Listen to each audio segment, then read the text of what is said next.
চলো বন্ধুরা, কি রান্না করেছি আজকে দেখে নেওয়া যাক।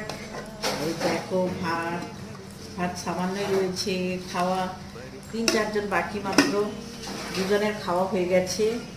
আর এই যে দেখো, এটা কি বলতো, এটা ওল মাখানো ওল। এটা পেঁয়াজ দিয়েছি আর লেবু, কাঁচা লঙ্কা, লবণ আর তেল দিয়ে ওলটা মাখিয়েছি। পেঁয়াজটা এখনো দেওয়া আছে, মাখাই নিয়ে এখনো।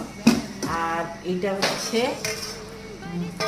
এই যে লাল, যেটাকে আমরা মারিচ ডাঁটা বলি, ওই ডাঁটাটা পেঁয়াজ, লঙ্কা, সর্ষে সব বাটা দিয়ে, পেঁয়াজ কুচানো, লঙ্কা বাটা, সর্ষে বাটা, এগুলো দিয়ে ভেজেছি সুন্দর করে। এটা খেতে কিন্তু ডাঁটা ভাজাটা দারুণ লাগে, দারুণ। আর এটা কি বলো দেখি, দেখাই তোমাদের। এইটা লাল